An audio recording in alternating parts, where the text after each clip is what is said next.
This next part of the letter is the body.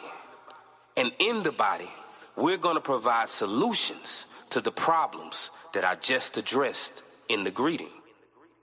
You know, it's always good to be able to address a problem. But what's the point of addressing a problem if you're not providing solutions? Part of the solution is actually getting on the front line and doing something about it. So this is the body. Acts chapter 13, verse 1. It calls Simon a nigger. Now, if you look at Acts chapter 13, verse 1, it's not Niger or Niger. It's nigger. And if you look in Strong's Hebrew Concordance, it's nigger. That means a black person. So yes, in the Bible, the word nigger is in Acts chapter 13, verse 1. Look it up. Keep reading, nigga. Keep reading.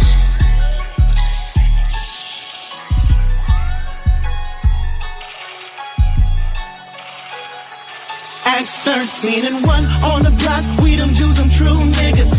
Mission is to paint the better picture, so we on the front line.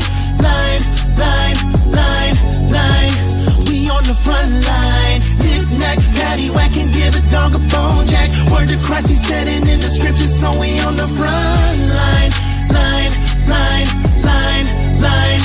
We on the front It's spiritual warfare, I'm on the front line. Bye, black sheep, I'm trying to wake the tribe. This what the doctor prescribe. You know Yahweh will provide discernment in situations, scriptures making me wise. These some critical times and we exposing the lies. I ain't holding back my rebuke, you either repent or die. I'm ready for persecution, that's baptism with fire. Talking about you can't keep the commandments, you ain't even tried. Don't wanna be edified, even though you been ostracized. Them damn dogs got you distracted, we been euthanized. The truth been hid so well that we got used to lies. But I can't give up on my people, so I'm on the front line. Acts 13 and 1 on the block, we them Jews, them true niggas. Mission is to paint the better picture, so we on the front line.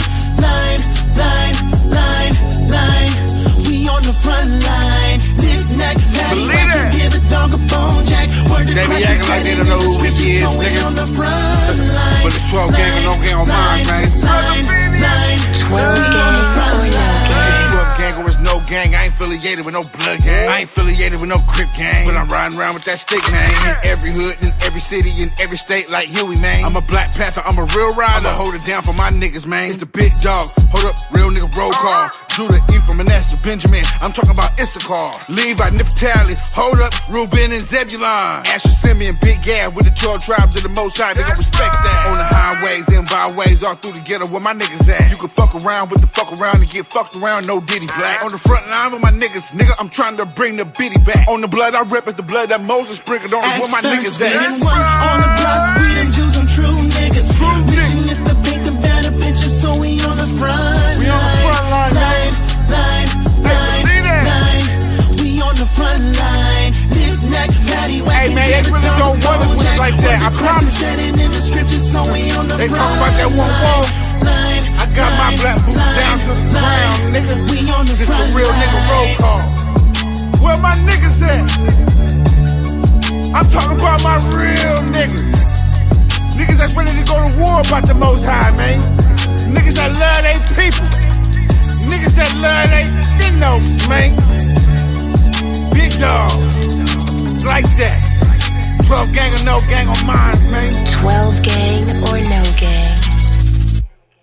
Forever be an Edomite. You are not just an Edomite in this life, you're an Edomite in the next life. The next life, you will forever be an Edomite. This is what the Bible says. You will never be an Israelite. I will never be an Israelite. You will never be an Israelite. When this kingdom come and this will be done, I know vengeance is the Lord's. They gon' pay for what they done. When this kingdom come and this will be done, I know vengeance is the Lord's. They gon' pay for what they done. Don't nobody wanna face the truth about how we really got here. Want us to forget about slavery like it never happened. But them slave ships important, a key connection to our past. Read Deuteronomy 28 to help you feel what I'm saying. We were forced on this land, allowed by Yahweh's hand, but it was all for a purpose, part of a bigger plan. They still talk about the Holocaust, ignore our mass genocide. We ain't been propagated again. This country built on lies. Yeah, I know y'all ain't the ones who put us bullets and chains, but them y'all ancestors, that blood still run through your veins. Plus your status in society is cause you reap them benefits from the corners that was sold. Please don't try to act ignorant like your forefathers was innocent, and the issues don't concern you. They've been reincarnated, your ancestors are you. Look at the way that you treat us, shoot us down in the streets, throw us in cages like animals. This ain't the land of the free. When this kingdom come and this will be done, I know vengeance is the Lord's, they gon' pay for what they done. When this kingdom come and this will be done, I know vengeance is the Lord's, they gon' pay for what they done. When this kingdom come and this will be done, I know vengeance is the Lord's, they gon' pay for what they done. When this kingdom come and this will be done, I know vengeance is the Lord's, they gon' pay for what they done. That's our salvation. Jacob have I loved, but Esau have I hated. You touch the apple of his eye, it's something you won't get away with. They understand what they face. I see it in their eyes when they look at my friends. They know Israel rising, dry bones being awakened. The kingdom's eyes for the taking. We renewing our minds, shaking all lies from Satan. Eat them the vessels of wrath, and they've been fitted for destruction. I'll never be cool with my oppressor. The Bible tell me not to trust them. Still God is knowledge, but fools despise instruction. They need a Bible college for wisdom. The Holy Spirit instructs me. Sucklers need milk, they can't digest. Can't meet, just unlearn, so they misinterpret John 3:16. Saying Christ died for all, but everybody don't need saving. Deliverance is the essence of our eternal salvation. Inheritance is Israel, God deals with no other nation. His words can't come back void, your emotions won't make it. When this kingdom come and this will be done, I know vengeance is the Lord's, they gon' pay for what they done. When this kingdom come and this will be done, I know vengeance is the Lord's, they gon' pay for what they done. When this kingdom come and this will be done, I know vengeance is the Lord's, they gon' pay for what they done. When this kingdom come and this will be done, I know vengeance is the Lord's, they gon' pay for what they done. That's our salvation.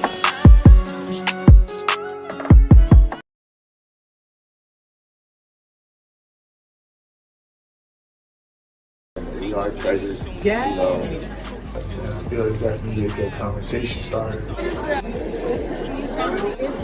I think the message is beautiful. It's also biblical. The Bible speaks about children of Israel being called by the Most High as a treasured people or a special people. So I definitely think it's a beautiful message. I know the angels rejoice. I was living in wickedness and was sinning by choice. A lot of things in my past I don't like to speak on, but believe me, it was more than just hanging on street corners. Fixated on my flesh, cause my mindset was carnal. If it wasn't for his grace, man, I could have been a goner. I was facing 20 until Messiah come. And you think in the night like a thief. Gotta do the work until the Messiah come. Get caught sleeping Come on. when the Messiah come. Gotta do the work until the Messiah come. And you think in the night like a thief. Gotta do the work until the Messiah come. Get caught sleeping when the Messiah come.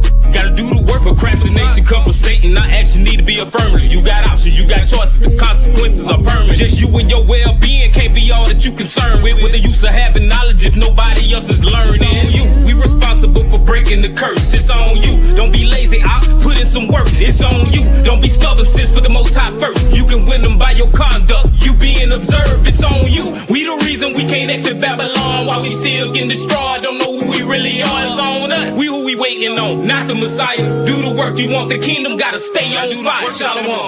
And you think in the night like a thief. Gotta do the work until the Messiah come. Get caught sleeping Come on. when the Messiah come.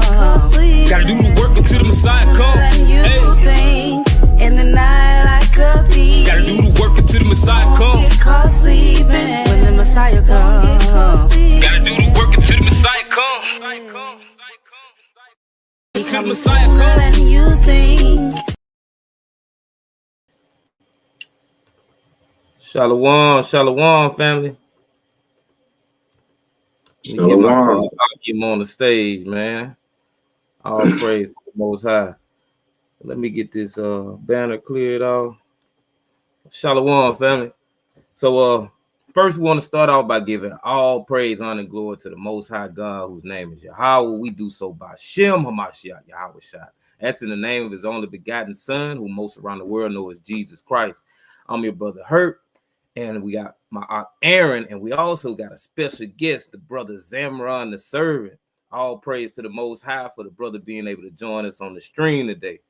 So the title for the lesson is the meaning and reason behind the Feast of Dedication. And who, you know, most of the people around the world, when they refer to this day or this week, this festival or feast, it's known as Hanukkah. So all praise to the Most High that we're able to go into this today. And shalom to my Akim, man. All praise to the Most High. Y'all got anything y'all want to say? Giving all praises, honor, and glory to the Most High Yahweh. We do so through his son, by Hashem Yahweh Shai, who the world calls Jesus Christ ignorantly. Again, this is Zamran the servant. Blessed to be up on here today. Just praying and hoping that you guys are just edified through the spirit with this lesson, that you're able to leave this lesson understanding the true importance and meaning of Feast of Dedication, because we need to make sure that we dedicate our lives, dedicate, you know what I'm saying, what the Most High has actually blessed us with, and dedicate it back to him. We need to do everything for him and for him only. So shalom, all praise to the Most High. God, all praises. The water, Aaron, you got anything? Khan, I would echo, the same sentiments. All praises to the Most High first and foremost, Yahweh, in the name of his beloved son, Yahweh Shai. Shout out to everybody that's in the chat. We appreciate you jumping on the live, tuning in with us. Everybody on Facebook and everybody on YouTube, just keep in mind, like we always say, every lesson on YouTube, if you're viewing there, make sure to like the video, make sure to share, subscribe if you haven't already, and hit the bell. And then on Facebook, make sure to like/heart the video, share, and then add highlights so that you can ping your friends and family. But yeah, I don't have anything else to add, man. All praises to the Most High. I'm looking forward to the lesson. The water, all praises. And without further ado, we'll go ahead and get into it. Aaron, if you get your screen shared, we'll kick it off with, we're gonna start in First Maccabees, of course. So the first part of this lesson, this breakdown, y'all, we're gonna focus on the events that led up to our brothers and sisters going into captivity. What caused this to actually happen? So Ak, if you could grab First Maccabees 1 and get verses 7 through 15.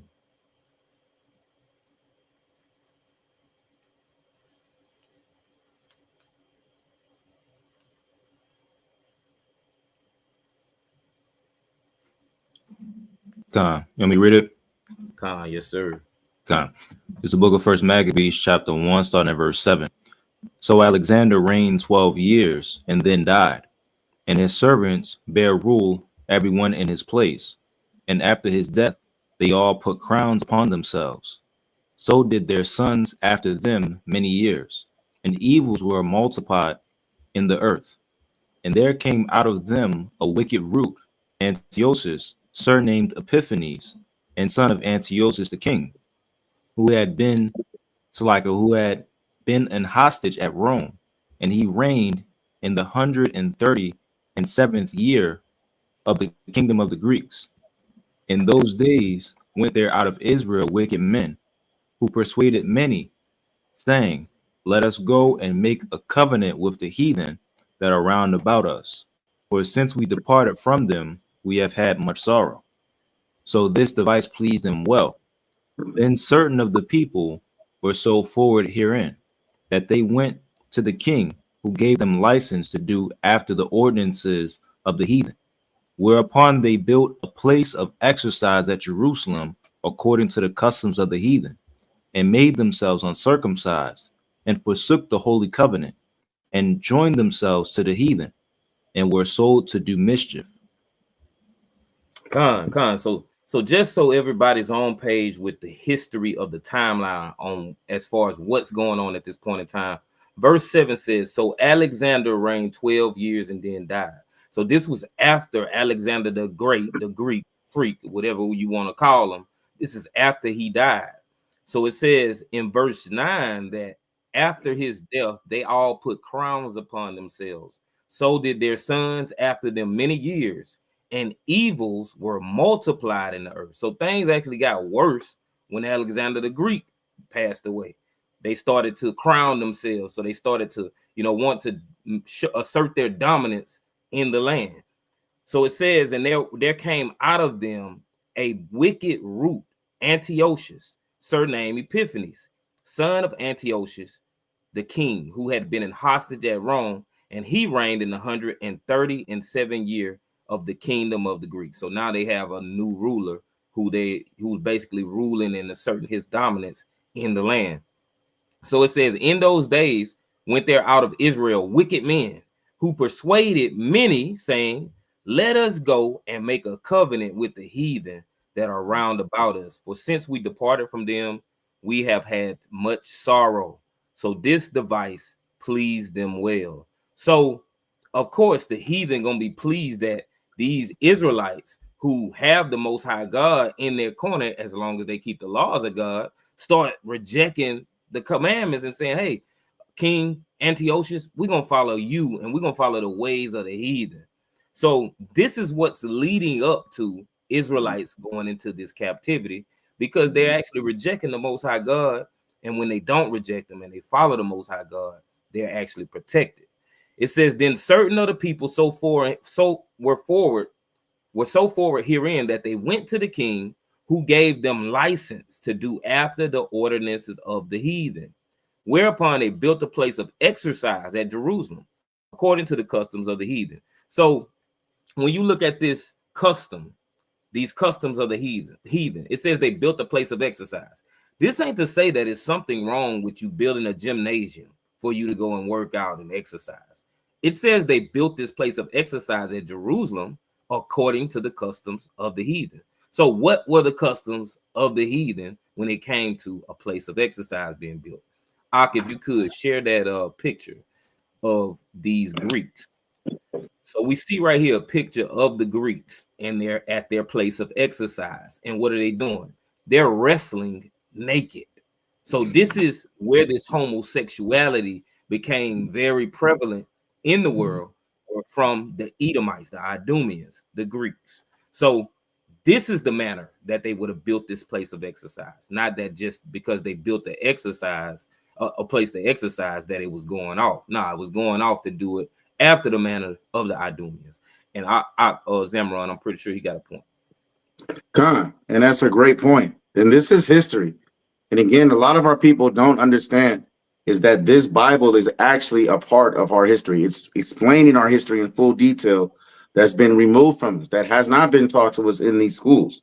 When you see a lot of our people that are still cleaving to the ways of the heathen, still celebrating Christmas, still celebrating these wicked, I call them hell days, right?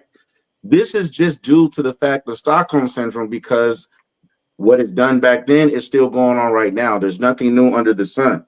And like the brother brought up with the picture, as you see, right, it actually even goes into the detail in the scriptures as far as the things that they would actually wear. I'm going to just bring this out real quick. Leave this on the screen. I'm going to bring this out real quick. This is 2 Maccabees chapter 4. And I'm going to start at verse 12, and I'm going to read all the way through 15. This is 2 Maccabees chapter 4, verses 12 all the way through 15. For he built gladly a place of exercise under the tower itself, and brought the chief young men under his subjection, and made them wear a hat. Right? These chief young men that it's going into is Israelites, because we were in captivity under the Greeks. And we were forced to fight in these Colosseums, to fight against animals, to fight against other warriors. We were literally treated as a sport. We were forced to wear a hat, which is why you see now to this day with a lot of sports customs. They got helmets, right? They got hats.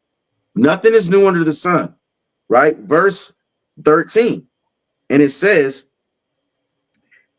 now such was the height of Greek fashions and increase of heathenish manners through the exceeding profaneness of Jason, that ungodly wretch, and no high priest. Verse 14, that the priest had no courage to serve any more at the altar, but despising the temple and neglecting the sacrifices, hasten to be partakers of the unlawful allowance in the place of exercise. After the game of discus called them forth.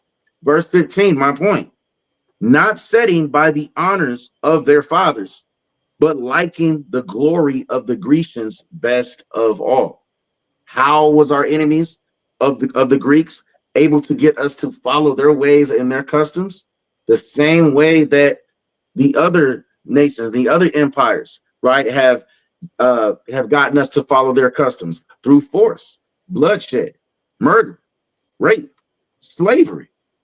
So we have to keep that in mind when we're dealing with the Feast of Dedication, that there's a huge significance as far as dealing with this feast day, as far as what it's had on our people and the impact that it's had on our people. And I yield. Very good points made. And something that Ox said was, there's nothing new under the sun. When we read First Maccabees 1 and 11, and Ak, you can go back to the screen share for the scriptures. In First Maccabees 1 and 11, it said, in those days went there out of Israel wicked men, persuaded many, saying, let us go and make a covenant with the heathen that are round about us. For since we departed from them, we have had much sorrow. This ain't new.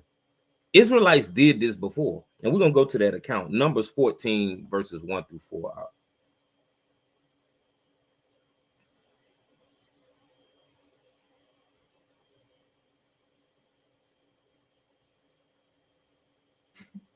Con. This is the book of Numbers, chapter 14, starting at verse 1. And all the congregation lifted up their voice and cried, and the people wept that night. And all the children of Israel murmured against Moses and against Aaron. And the whole congregation said unto them, would God that we had died in the land of Egypt, or would God we had died in this wilderness? And wherefore hath the Lord brought us unto this land, to fall by the sword, that our wives and our children should be a prey? Were it not better for us to return into Egypt? And they said one to another, let us make a captain, and let us return into Egypt.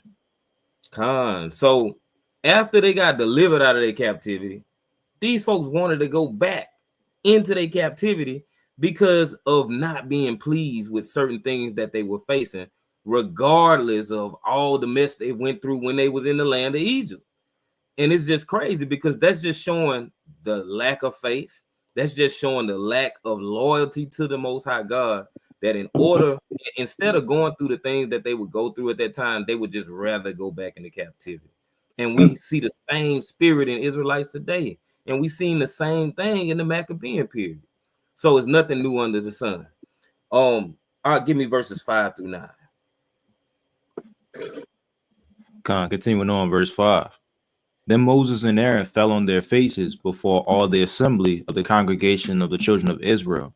And Joshua the son of Nun, and Caleb the son of Jephunneh, which were of them that searched the land, rent their clothes.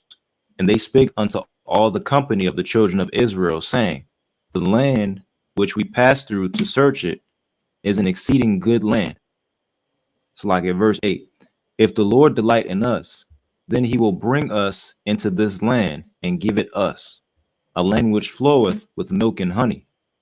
Only rebel not ye against the Lord, neither fear ye the people of the land, for they are bread for us. Their defense is departed from them, and Yahweh is with us. Fear them not. So as long as we keep the law, statutes, and commandments, the Most High God actually makes the heathen bread for us. That means we can have victory over them, regardless of how many numbers they may have. We can be less in number, but mightier because we're keeping the laws of the Most High. And when we start to just say, man, you know what? I just rather go back over there to the heathen. I just rather do what the heathen do. It makes me feel better. That's when we start to lose, and that's when we start to fail. And if any of you brothers got any points, y'all can make.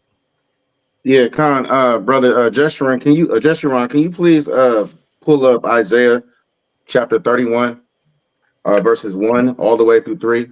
Could you read that for me, Baba Kashar? And I can read it. I can read it, Ak, if you need me to. Okay, all praises. Isaiah 31 and starting at verse 1. Woe to them that go down to Egypt for help and stay on horses and trust in chariots, because they are many. And scroll up a little bit. My bad. I got this. And in horsemen, because they are very strong, but they look not unto the Holy One of Israel, neither seek the Lord. So again, like the brother was saying, right? What was done back then is still going on. Here, Isaiah is talking about the times that, you know what I'm saying, as Israelites, that we put our trust into Egypt, despite the fact that we were being enslaved, right, by the horsemen, right, that were on chariots. That we were being enslaved, right, by the soldiers, right, that were in Egypt, right? And the Bible says, woe to them that go down to Egypt for help. Yet our people still want to leech onto the ways of the heathen. They are pleased to make a covenant with the heathen. And when you are pleased to make a covenant with the heathen, the Most High Yahweh says, woe to you, which is destruction, because that's all you're going down to, is just destruction. Continue to read, King. Yet he also is wise and will bring evil and will not call back his words, but will arise against the house of the evildoers and against the help of them that work iniquity. Now the Egyptians are men and not God, and their horses flesh and not spirit. The Egyptians are men, Salakia King. The Egyptians are men and not God. This is a huge point. And their horses flesh and not spirit. You have Israelites in Egypt that literally seen the Red Sea split apart right in front of their eyes. Witness the 10 plagues that came upon Egypt. Witness divine power from the Most High Yahweh, power that we haven't even seen. But yet they still trust in the Egyptians. They treat the Egyptians as if they're God, because we have a history of a people of being in subjection of captivity, being in slavery, to the point that we don't even think that we were created better than all the other nations. Salakia, you can go ahead and finish that. Khan. Now the Egyptians are men and not God, and their horses flesh and not spirit. When the Lord shall stretch out his hand, both he that helpeth shall fall, and he that is hoping shall fall down, and they all shall fail together. And this is what you're going to see in this story dealing with the Feast of Dedication, along with many other stories in the Bible and in history, where a kingdom divided against itself is not going to stand. The Most High Yahweh did not create us as Israelites to mingle amongst these other nations. But yet when we mingle ourselves amongst these other nations, nothing but destruction comes our way as a nation of people. So if you want to continue to push the agenda of our enemies that's done nothing but rape, rob, and enslave our people, you're going to end up falling down with them. And it's crazy how the Most High actually works, because he's the one that puts the spirits into these vessels, whether they're Israelites or whether they're non-Israelites. Just like he has vessels that are fitted for destruction that are not Israelites, he also has vessels fitted for destruction that are Israelites as well. And you see a history of that, especially dealing in the Maccabees, where you have a lot of wicked men, like the brother Hurt brought out earlier in 1 Maccabees 1 and 11, that made a covenant with the heathen. And the Most High does these things so that the kingdom can actually come down. We are the key as far as how everything plays out. And I yield, King. Khan, very good point. And just like the brothers say, man, it's brothers making the covenant with the heathen now, just like they did then. You know what I'm saying? These wicked Negroes. But let's go back to 1 Maccabees 1. And let's grab verses 16 through 24. And we're still observing things that were going on before we actually went into this captivity, or what led up to us going to the captivity. Con. This is the book of 1 Maccabees, chapter 1, verse 16. Now when the kingdom was established before Antiochus, he thought to reign over Egypt, that he might have the dominion of 2 realms. Wherefore he entered into Egypt with a great multitude, with chariots and elephants and horsemen and a great navy, and made war against Ptolemy, king of Egypt. But Ptolemy was afraid of him and fled, and many were wounded to death. Thus they got the strong cities in the land of Egypt, and he took the spoils thereof. And after that, Antiochus had smitten Egypt. He returned again in the 143rd year and went up against Israel and Jerusalem with a great multitude, and entered proudly into the sanctuary and took away. Yeah, you good. You good. Oh, Slovakia. You said 24, right? My bad. Okay, no sweat. Verse 21. And entered proudly into the sanctuary and took away the golden altar and the candlestick of light and all the vessels thereof, and the table of showbread and the pouring vessels and the vials and the censers of gold and the vial or the veil, Salakia, and the crown and the golden ornaments that were before the temple, all which he pulled off. He took also the silver and the gold and the precious vessels. Also he took the hidden treasures which he found. And when he had taken all away, he went into his own land, having made a great massacre and spoken very proudly. This is the nature of the heathen. This is the nature of Esau. We just got through doing a breakdown last week, week before, about the Edomites, and we went into the nature of the Edomites, and they're very proud. And as far as power goes, they'll never get enough. They want all power. They want to get in everybody's business and run the world. So when we look at verse 16, it says, now when the kingdom was established before Antiochus, he thought to reign over Egypt, that he might have the dominion of 2 realms. And he ain't stopped there. He ain't want to just reign over 2 realms. It says, wherefore he entered into Egypt with a great multitude, with chariots and elephants and horsemen and a great navy. And I'm going to jump down to verse 20.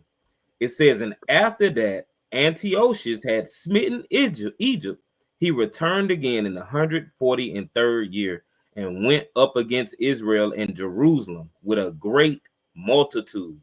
And so the following verses just shows how he entered into Jerusalem. He started to, get rid of our vessels, the veils, the crown, the gold ornaments in the temple, and just basically started to desecrate the temple of the Most High God. And so when you look at verse 24, it says, and when he had taken all away, he went into his own land, having made a great massacre, and spoke very proudly, because this is the nature of Esau. So I want to grab a precept. Give me Psalm 10, 1 through 5. Come.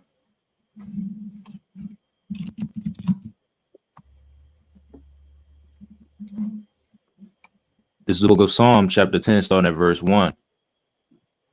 Why standest thou afar off, O Lord?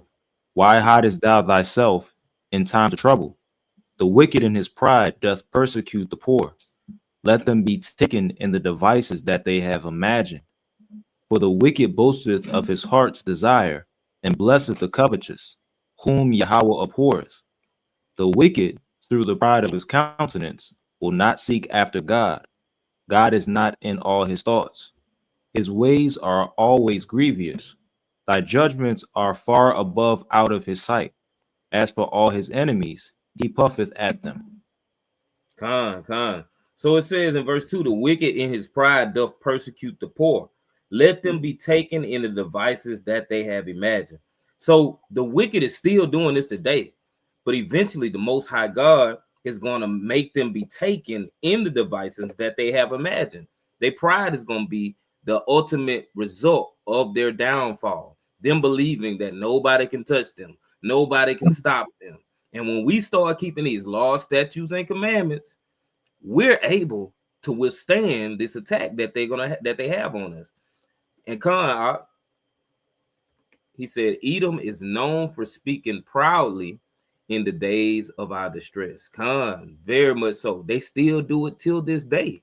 They will brag about how we're in a certain economic level, that we're at a certain economic level, or that we're at a certain, where we live in certain neighborhoods, and the way that we do things, the way that we handle ourselves, that's all a result of the state that they've perpetually put us in, based off how they treated us in this captivity. And if one of y'all got a point, you can bring it up. Yeah, Khan, could you give me the book of Deuteronomy, chapter 28, And I want verses 1, and then after verse 1, jump to verse 7, just to double off what you just said. So this is Deuteronomy 28, starting with verse 1. And it shall come to pass, if thou shalt hearken diligently unto the voice of the Lord thy God, to observe and to do all his commandments, which I command thee this day, that the Lord thy God will set thee on high above all nations of the earth. So it was set up for us to be above all nations on the earth as Israelites, right? This is the key chapter as far as dealing with the curses that are still upon our people forever.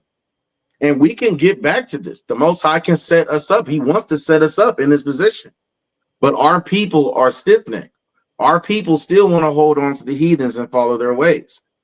So jump to verse 7 real quick. Verse 7. Yep. And it reads, the Lord shall cause thine enemies that rise up against thee to be smitten before thy face. They shall come out against thee one way and flee before thee 7 ways.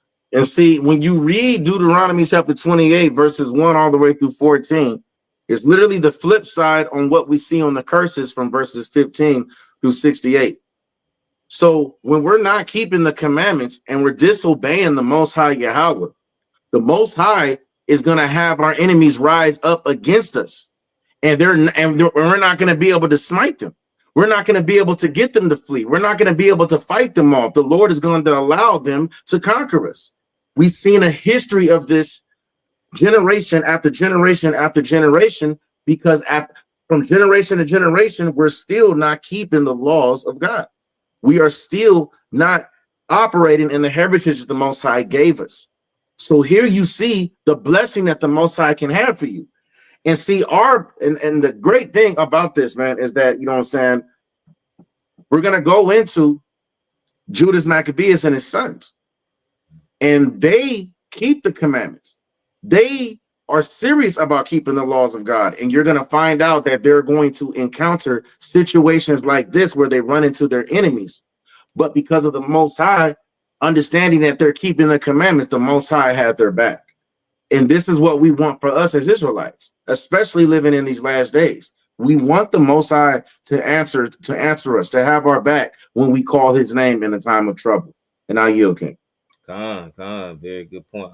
And yeah, that's one of my favorite parts of the story, is to see the alternate version of what happens when you actually do keep the commandments of the Most High God versus not keeping them. But all praise to the Most High. Good point. Give me First Maccabees 1 verses 28 through 30. This is the book of First Maccabees, chapter 1, verse 28. The land also was moved for the inhabitants thereof, and all the house of Jacob was covered with confusion. And after 2 years fully expired, the king sent his chief collector of tribute unto the cities of Judah, who came unto Jerusalem with a great multitude, and spake peaceable words unto them. But all was deceit. For when they had given him credence, he fell suddenly upon the city, and smote it very sore, and destroyed much people of Israel. And that's the same thing that happens today. Our people love to try to trust the heathen. They love to try to trust the white man, and it ultimately results in us getting bit.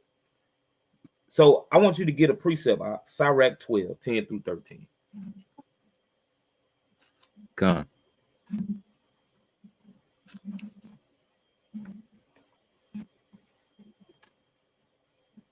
Said 12, 10 through what verse? Salah. Sirach 12, 10 through 13. Gone. This is the book of Sirach, chapter 12, starting at verse 10. Never trust thine enemy, for like as iron rusteth, so is his wickedness. Though he humble himself and go crouching, yet take good heed and beware of him. And thou shalt be unto him as if thou hadst wiped a looking glass.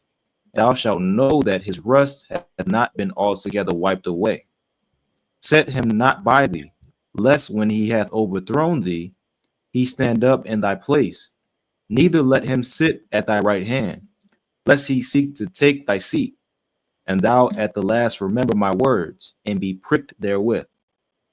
Who will pity a charmer that is bitten with a serpent, or any such as come nigh wild beasts? Come. And this is exactly what happened. They started to trust in the heathen, and he rose up in their place. And the Edomites started to rule when Israel are supposed to be the kings and priests. We're supposed to be rulers, not slaves, not servants. We're supposed to be the ones that's in charge, but we started to be slaves because of trusting in these Edomites.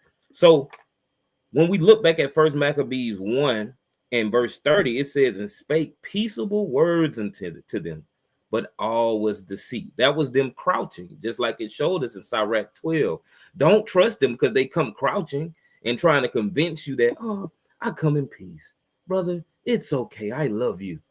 You can't trust the heathen. We got to smite the heathen. We got to remove ourselves from around the heathen and not deal with them. But yeah, if any of y'all got a point, y'all can make it before we go to the next scripture. Khan, real quick, could you give me the book of Psalms 55 and 21? Psalms 55 and 21. Khan, this is Psalm 55 and verse 21. The words of his mouth were smoother than butter, but war was in his heart. His words were softer than oil, yet were they drawn swords. So again, if you want to continue to trust your enemy, Sirach tells us that we're not going to pity, you know what I'm saying? We're not going to have pity on you once you get bitten by that snake. You have to understand, you know what I'm saying, that our enemies operate in a snake serpent type manner since the beginning of time. And the Most High created them that way. So you can't trust the smooth things that they try to speak to you. They can, and we've seen that, especially dealing in the Greek times, right? They build up these big, you know what I'm saying, coliseums. They try to make everything look glamorous, right? They gave us promises that they didn't keep just to get us to submit to them and to keep their ways. And yet war was in their heart the entire time. Yet babies were still being slaughtered and fed to alligators. Yet men, you know what I'm saying, are being killed on the daily. Yet women, you know what I'm saying, are being, you know what I'm saying, ravished. Children being sold on auction blocks.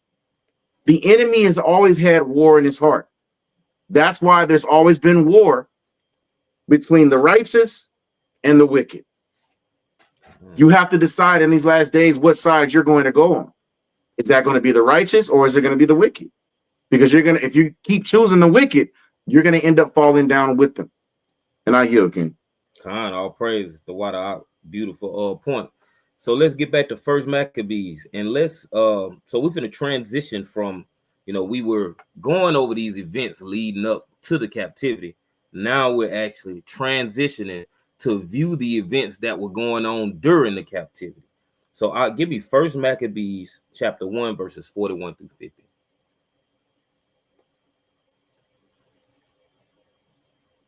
Gone. This is the book of First Maccabees, chapter 1, starting at verse 41. Moreover, King Antiochus wrote to his whole kingdom that all should be one people, and everyone should leave his laws. So all the heathen agreed according to the commandment of the king. Yea, many also of the Israelites consented to his religion, and sacrificed unto idols, and profaned the Sabbath. For the king had sent letters by messengers unto Jerusalem and the cities of Judah, that they should follow the strange laws of the land, and forbid burnt offerings, and sacrifice, and drink offerings in the temple, and that they should profane the Sabbaths and festival days, and pollute the sanctuary and holy people, set up altars and groves and chapels of idols, and sacrifice swine's flesh and unclean beasts, that they should also leave their children uncircumcised, and make their souls abominable with all manner of uncleanness and profanation, to the end they might forget the law and change all the ordinances. And whosoever would not do according to the commandment of the king, he said he should die. So they wanted to kill us if we kept the laws of the Most High God. So looking at verse 41, it says, moreover, King Antiochus wrote to his whole kingdom that all should be one people, and everyone should leave his laws. So all the heathen agreed according to the commandment of the king. Yea, many also of the Israelites consented to his religion and sacrificed unto idols and profaned the Sabbath. So we started to just amalgamate among these people and say, hey, we just gonna do like the heathen. It ain't nothing wrong with it. And this is what caused us to fall even further and deeper into this hole that was made for us based off of what led up to our captivity, us rejecting the Most High God. So looking at verse 43, it says, 44, it says, for the king had sent letters by messengers into Jerusalem and the cities of Judah that they should follow the strange laws of the land. And I'm going to jump down to verse 49. It says, to the end that they might forget the law and change all the ordinances. And this is what happened. This is what happened to us. Before we came into this truth, we didn't realize and know we needed to keep the laws of the Most High God. Why? Because they set up religions that would teach you that, nah, you ain't got to do that to be saved. You just believe in and confess with your mouth that Jesus Christ is Lord and you will be saved.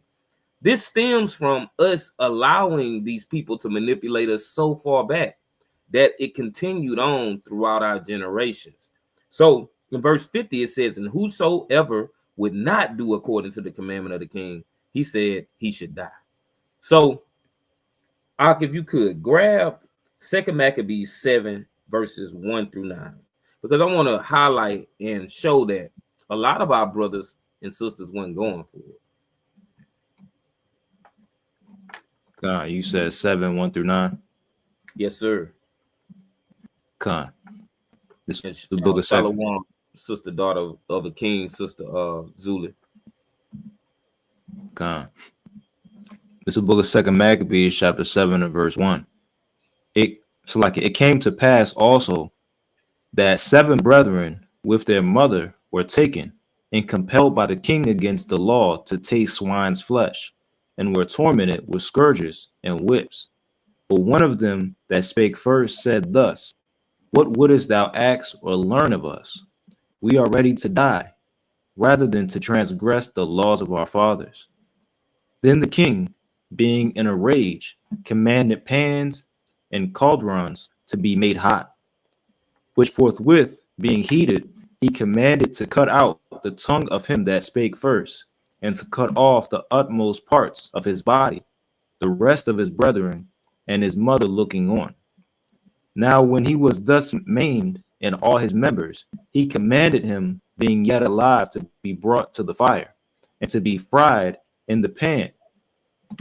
And as the vapor of the pan was for a good space dispersed, they exhorted one another with the mother to die manfully, saying thus, the Lord God looketh upon us, and in truth hath comfort in us, as Moses in his song, which witnessed to their faces, declared, saying, and he shall be comforted in his servants. So when the first was dead after this number, they brought the second to make him a mocking stock. And when they had pulled off the skin of his head with the hair, they asked him, wilt thou eat before thou be punished throughout every member of thy body? But he answered in his own language and said, no. Wherefore he also received the next torment in order, as the former did. And when he was at the last gasp, he said, thou like a fury takest us out of this present life, but the King of the world shall raise us up, who have died for his laws, unto everlasting life. So it says in verse 1, it came to pass that 7 brethren with their mother were taken and compelled by the king against the law to taste swine's flesh, and were tormented with scourges and whips. But one of them that spake first said thus, what wouldest thou ask or learn of us? We are ready to die rather than to transgress the laws of our fathers. That's how we got to be, y'all. We got to stand on business about the Most High God's commandments and say, hey, I don't care if it takes that you're going to kill me. If I'm going to be delivered up to be executed, hey, it is what it is. And some of us may end up being martyrs for this word. It's going to get to a point, it's going to get bad. Jacob's trouble is coming. And if we ain't standing on the laws, statutes, and commandments of the Most High God, we're going to be deceived. And we're going to break the laws in order to please those who we're in captivity under. But if we like looking at this account, you see the type of torture that was going on. And these brothers were forced to watch other brothers go through it. And then they would be tempted with, so, hey, you want this to happen to you, or you going to bow down to the king and what the king tell you to do? And these brothers was like, I don't care what you do to me. Do it. I'm going to stand on the laws of the Most High. So when we look at verse 7, it says, so when the first was dead after this number, they brought the second to make him a mocking stock. And when they pulled off the skin of his head with the hair, they asked him, will thou eat before thou be punished throughout every member of thy body? But he answered in his own language and said, no. Wherefore he also received the next torment in order as the former did. And if you read through the rest of this account, and I would encourage everybody to do so, just the Maccabees in general, there's a lot of details that you would like, that you really need to read. But in this chapter alone, it goes third, fourth, fifth, person being tortured, showing that they kept doing this to our brothers. They kept doing this to our sisters, trying to force them to break the laws of God. And in this account, to eat swine's flesh, and they stood on the law. But I remember me and Aaron, we used to be on Clubhouse a whole lot, having these dialogues with these so-called Christians, those in Christianity, not Christians, but those in Christianity. And they would say they don't care if we were like, if you were stranded on the land, on an island, and a pig was the only thing you could eat. You telling me, y'all crazy? You'll just die? You'll die? Yeah. I'm not gonna eat a hog. I'm not gonna break the laws of the Most High God, because guess what? I believe in the Most High, and I believe He'll also provide for me something that's not pork, something that's not unclean for me to eat. And brothers, if y'all got any points, you can make it before I'm gonna play this video in a second. Real quick, could you go to 2 Maccabees chapter 6, start at verse 9?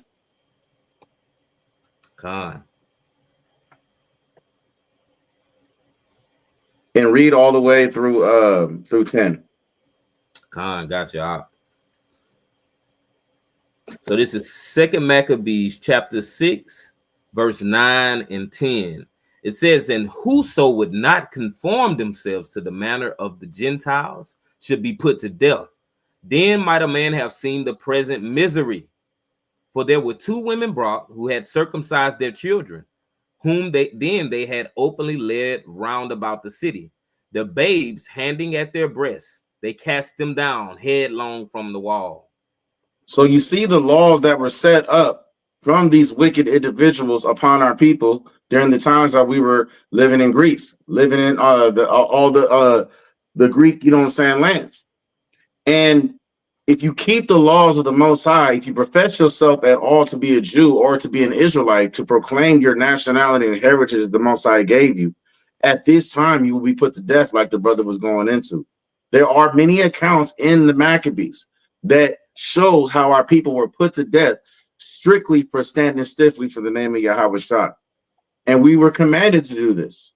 Some of our lots were set up from the beginning to be a martyr for Yahweh Shai. And we don't know if that's our lot. But this is the beautiful thing about the time that we're living now, that we have time, not that much time, but we got the time to work on our spirit, to build our spirit up, because He didn't give us a spirit of fear, but of love and a sound mind. And here you have an example of 2 women that are keeping the law. They're breastfeeding their babies are circumcised, and it's seen from our enemies. And they snatch the babies out of the women's hands and throw the babies over the cliff, the same way the Egyptians would feed our babies to alligators. Nothing's new under the sun. So when we have the opportunity to keep these laws and keep these feast days, you have to take it seriously, because our ancestors fought for these things. Our ancestors did not fight for 4th of July. Our ancestors did not fight and lose their lives just for us to keep Christmas, Thanksgiving, and all these man-made holidays created from enemies who have destroyed our people physically. And last one, brother, could you give me the book of 1 Maccabees chapter 3, verse 21?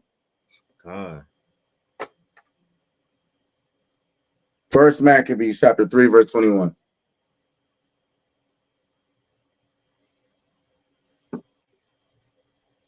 All right, this is First Maccabees, the book of First Maccabees, chapter 3 and verse 21.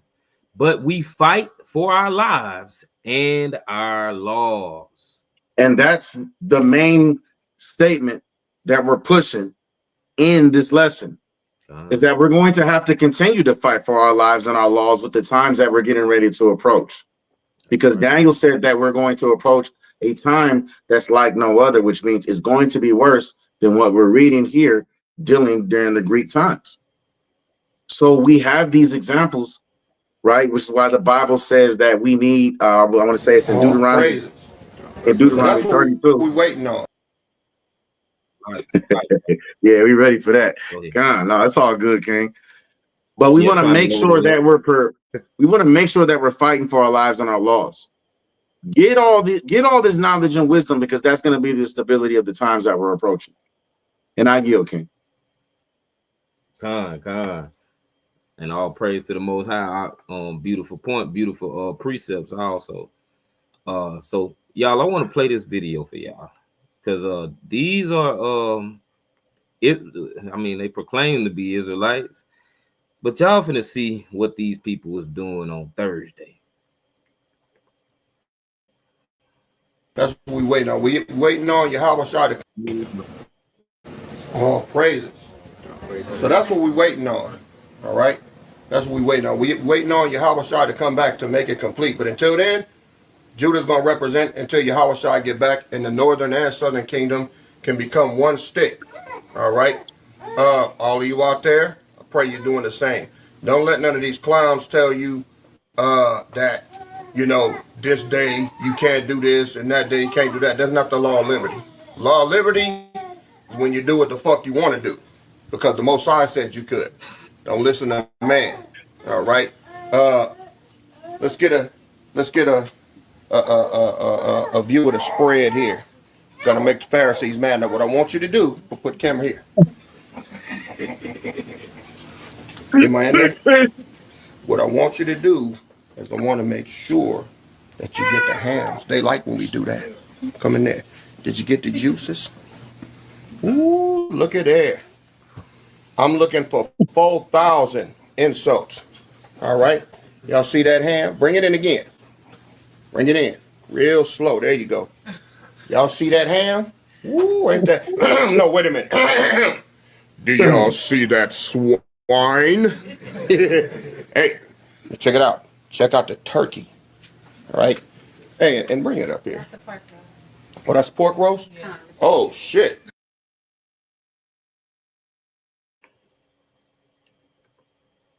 I'm about to throw up. I'm about to throw up. And I wanted to bring that out right after we read the account about some of our brothers back in the Maccabean period who died not to eat it. But you got fools like this that will sit here and abuse the law of liberty and try to correlate it to you could do whatever you want. When the scripture clearly tells us, Hebrews 10:26, if we sin willfully after we receive knowledge of truth, there's no more sacrifice for you or your sins. It's just blatant blasphemy. But yeah, I know, Zamran, you got something you want to speak on about this madness. I'm cool, brother. I almost threw up twice seeing that nasty swine. I'm just not gonna speak on that guy. That guy is that's beyond crazy. You know what I'm saying? The stuff that we're seeing. This is how we know we're living in the last days, though. This is how we know. Because 2/3 of our people still have to be destroyed. And I'm not the type, I don't like to be the one to throw that term, you know what I'm saying, that 2/3 terms on brothers. But there are just some things, man, that are just plain in sight. Plain Jane straight thrown in your face. And that's one of them. And the funny thing is, I was talking to you earlier about this brother, man, is that the brother he only pops up around this time, right? Yeah. When it's around time of Feast of Dedication, right? He popped up last year, right? Guy had everybody in a frenzy. Then we didn't hear from him throughout the rest of the year. And here he is popping up again with the same foolishness. And this year he's got more followers, right? Right. Following him. The blind leading the blind. But I yield, King. He a whole agent out here. He's set up. He's set up to actually make someone be persuaded that they can just do whatever they want to do. And that ain't, the way that we're supposed to be viewing the scriptures, and that ain't what the scriptures even say. Let me see what this is talking about. Okay, let me highlight this this long comment, and let me read it. And it's my first time reading. I haven't read it. No disrespect to your passion for the traditions and ordinance to the law, but one thing is apparent: the Israelites did not keep the law and was not consistent in keeping the feast and celebration, but they continually broke them and was consistently in exile, removed from the promised land because of their consistent disobedience. And what makes the present day Israelites any different? I don't understand what you think you just said, brother. Nobody said that the Israelites kept the law. That's why we here in America. So, I mean, what's your stance? Do you keep the laws of the Most High God? Because you will be in that number of those you saying the present day Israelites aren't any different. And I don't know who you're speaking for. You must be speaking for yourself, because the Israelites I know that I'm around, I congregate with, they keep the laws of the Most High God. So real quick, just to answer that for him, get Job 1:1 real quick. Shows how our people are unlearned. And we love that brother, you know what I'm saying? But clearly the brother's trying to scoff. But hey, man, we're gonna shut that stuff down. There are plenty of Israelites that kept the law, statutes, and commandments perfectly, and they still had to go through the curses. Job 1:1 real quick, King. Khan, this is Job 1:1. There was a man in the land of Uz whose name was Job, and that man was perfect and upright, and one that feared God and eschewed evil. And we're not going to go into this entire chapter, but brother, feel free to read Job chapter 1. It's only like 28 verses in there. Read Job chapter 1. They starts off saying that this man was perfect, which means he kept the laws perfectly in the eyes of the Most High. And yet Job lost all 10 of his children, all his riches, his house. He had his body beat up, all because the Most High allowed Satan, you know what I'm saying, to do what he wanted to do to him, because the Most High wanted to show off how righteous that he was, that Job is. So for you to say that, you know what I'm saying, that Israelites, you know what I'm saying, that we only went into captivity and exile strictly just based off the fact that we don't keep the commandments, that we're not keeping the law, is not true. Because we had Israelites who kept the law and still were in captivity and slavery. Everything is of the Most High, and the Most High God is a jealous God. So we have Israelites today. There's some that are not keeping the laws, and we have Israelites that are keeping the laws. Until then, we're going to keep rehearsing the righteous acts and fighting for our lives and our laws. Hopefully, Lord willing, the Most High will seal the elect and end this thing. And then it will be shown who's living righteously and who is not. That's right. But it makes no sense to sit there and discourage other Israelites who are striving to keep the law. Right. Just because you may have had a bad experience. And I mean, we could go into all kinds of prophecy, brother, that will show you that in this day and age, we're going to come back to the laws of God, and we're going to be blessed for it, and we're going to inherit the kingdom. So, but this ain't what this lesson about. This lesson is about feast of dedication. I don't want to be on for 4 hours tonight. So we're going to continue the lesson. But brother, if you got any questions, or if you want to, talk, dialogue about it in the future, you can hit the inbox. We love you. And we here to listen and to talk to you. So all praise to the Most High. Let me stop this TikTok from making this noise. Hold on a second. All right. So I don't know what TikTok got going on. It ain't even okay. There we go. So let's get back to the lesson, y'all. So let's get First Maccabees chapter 2, verses 1 through 7.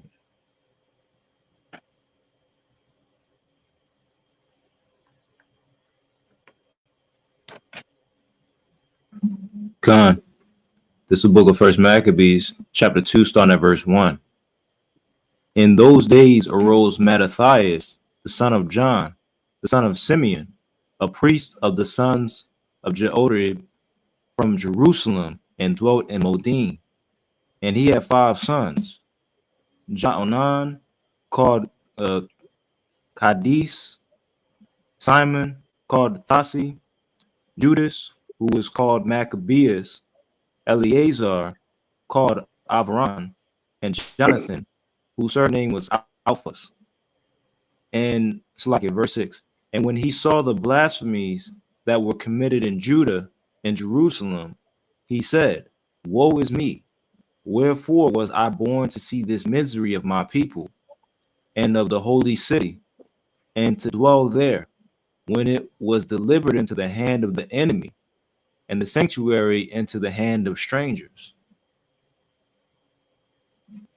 Con. So this is outlining in those days that Mattathias, he's actually going to be reigning right now as far as like over the Israelites at this point in time, and leading the Israelites at this point in time. And when we jump to verse 4, it says that there was also Judas who was called Maccabeus. Now Maccabeus is going to come after Mattathias actually passes away, and we'll see that as we continue to view this account, analyze this account, and read this account. So it says, verse 7, it says, he said, Woe is me! Wherefore was I born to see this misery of my people and of the holy city, and to dwell there, when it was delivered into the hand of the enemy, and the sanctuary into the hand of strangers. And this goes right along what we were just speaking of.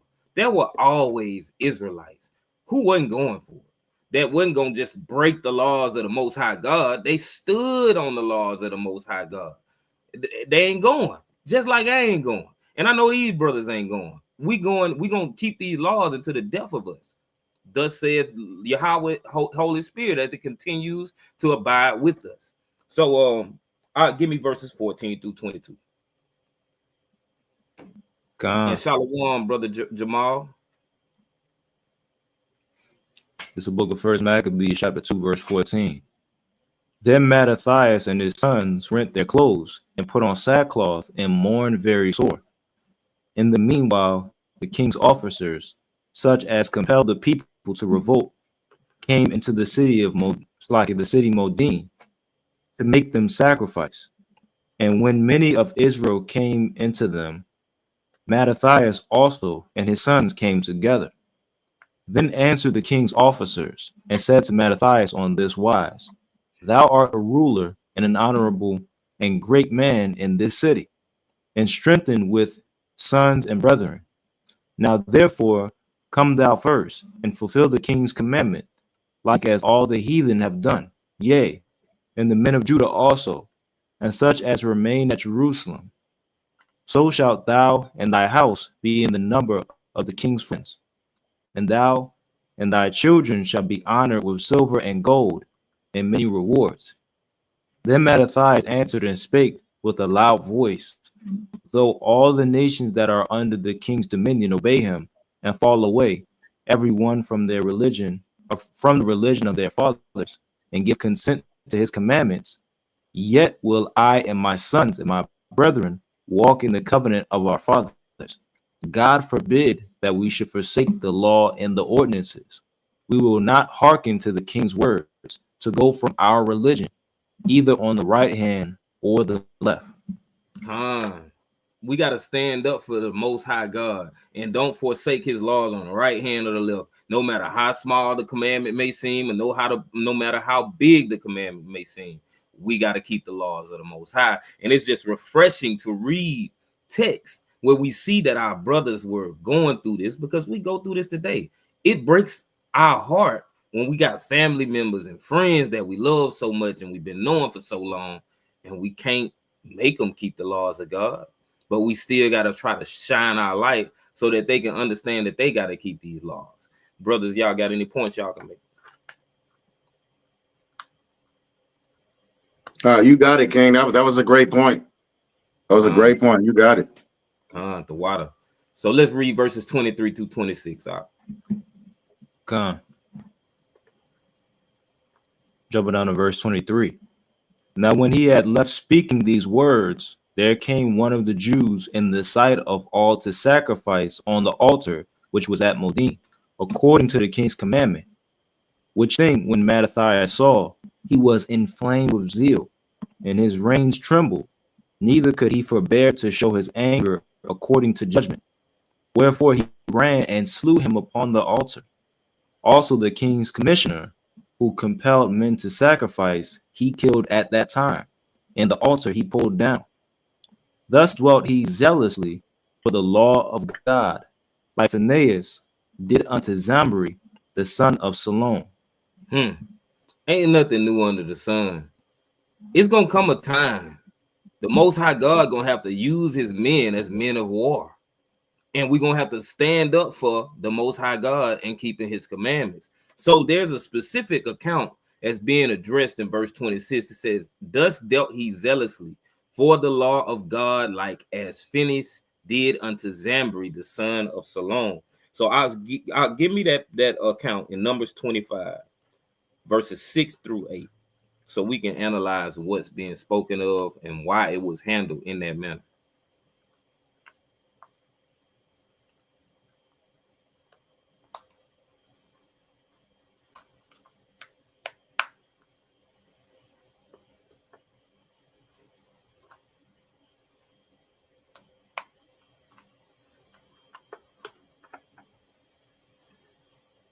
If you're reading, you on mute too. Yeah, it's a lot. I was definitely reading. That's a lot. It's the book of Numbers, chapter 25 and verse 6. And behold, one of the children of Israel came and brought unto his brethren a Midianitish woman in the sight of Moses, and in the sight of all the congregation of the children of Israel, who were weeping before the door of the tabernacle of the congregation. And when Phinehas, the son of Eleazar, the son of Aaron, the priest, saw it, he rose up from among the congregation and took a javelin in his hand. And he went after the man of Israel into the tent and thrust both of them through, the man of Israel and the woman through her belly. So the plague was stayed from the children of Israel. So this was a instance in an Israelite bringing a heathen into the camp. And this brother Phinehas sees it, and he's like, oh, nah, we ain't going for that. And he went and he slayed both of them. So I want to grab an account. Give me Isaiah 13, 15, and 16. Because ain't nothing new under the sun, y'all. This ain't just happened then and ain't gonna happen no more. Yeah, I see you was already on it. You already knew where I was going. You put thrust through in the comments. Shalom, Akanar. Just verse 15. 13 through 15. I mean 15 and 16. This is the book of Isaiah, chapter 13 and verse 15. Everyone that is found shall be thrust through, and everyone that is joined unto them shall fall by the sword. Their children also shall be dashed to pieces before their eyes. Their houses shall be spoiled, and their wives ravished. This is speaking of end time prophecy. This is going to happen around the time of the day of the Lord. So if you're found with these heathens, you're going to be thrust through. Now, it's not detailing exactly how, but there are different ways and scenarios, ways you can look at this. If you join to these heathens, right? And, you think this heathen loves you and, whatever, y'all got a good relationship, but they got family members that don't know that they brought you around. And at the time of race wars, because they're going to come, nation going to rise against nation. That's nationality of people against another nationality of people. They may strike you down. They may thrust you through from your association with their family member and probably strike that family member down too, just like we got through reading how Phinehas did in Numbers. So we have to make sure we're not joining to these people. And the Most High God also will strike you down from your association because you're not being a holy person as he commanded to be. It says their children also shall be dashed to pieces before their eyes. Their houses shall be spoiled and their wives ravished. This has happened in history. This ain't new. And it's going to happen again in the future. Akim, if y'all got something, y'all can bring it out. Yeah, can you give me the book of Lamentations, chapter 4, verse 17?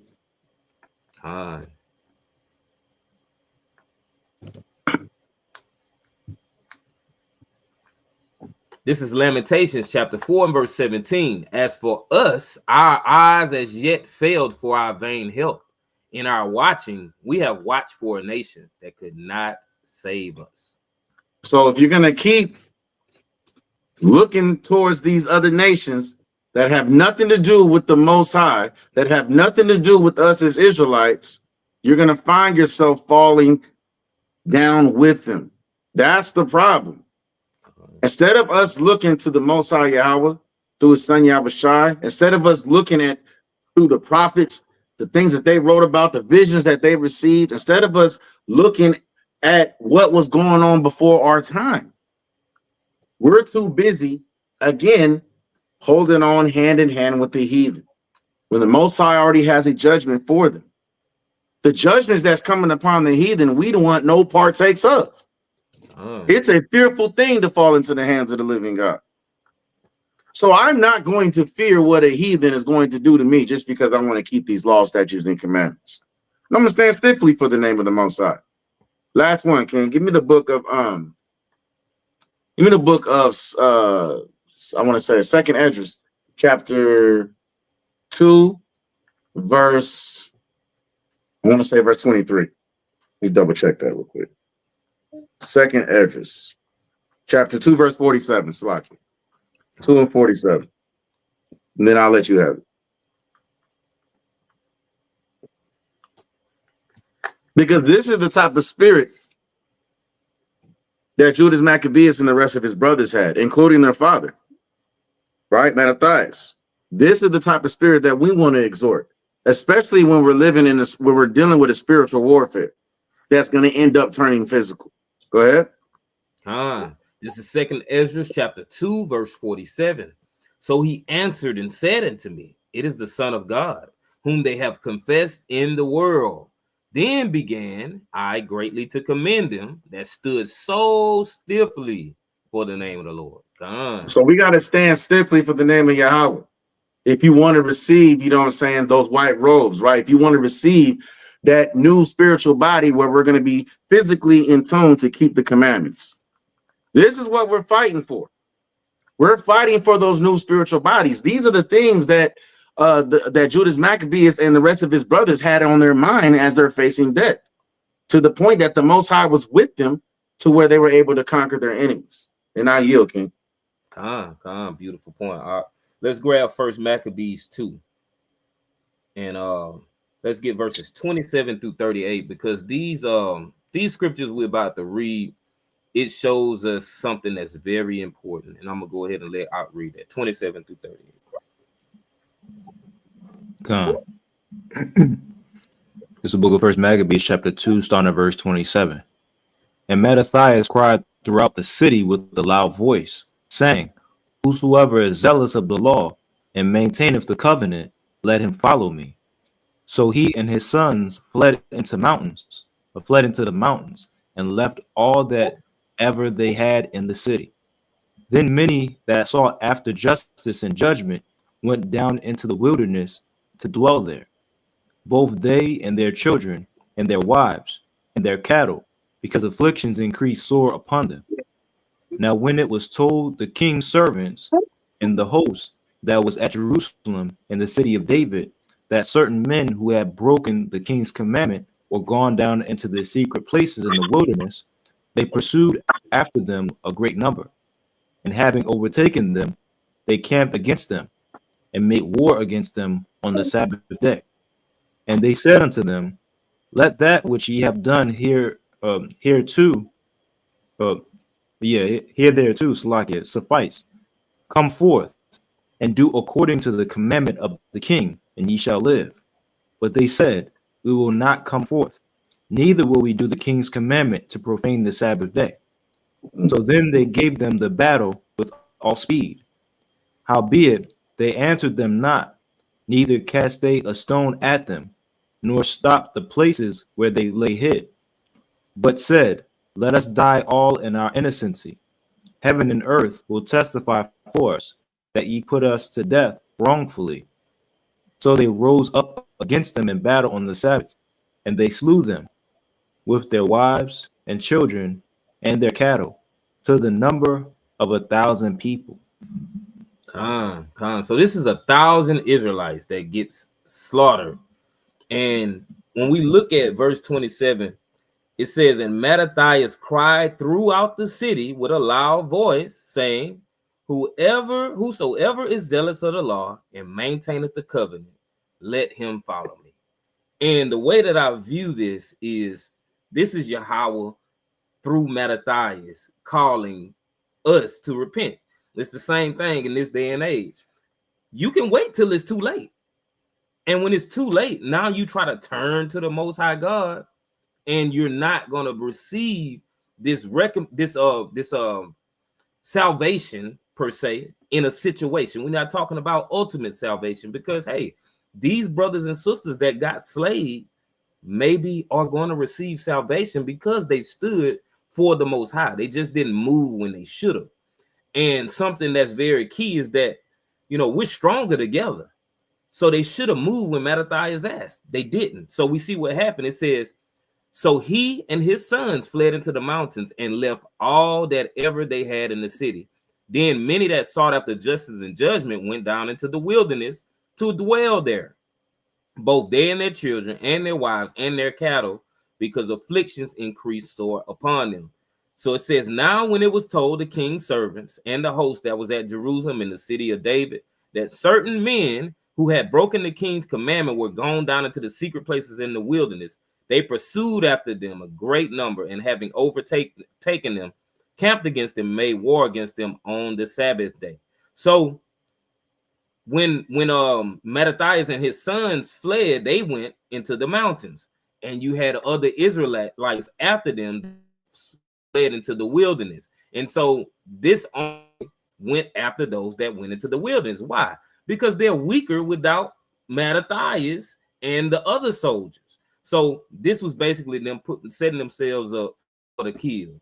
And if any one of y'all got anything, y'all can grab the next one. Nah, you good, Ak. You got it. Con, and we're gonna stay in this chapter. Give me verses 39 through 50.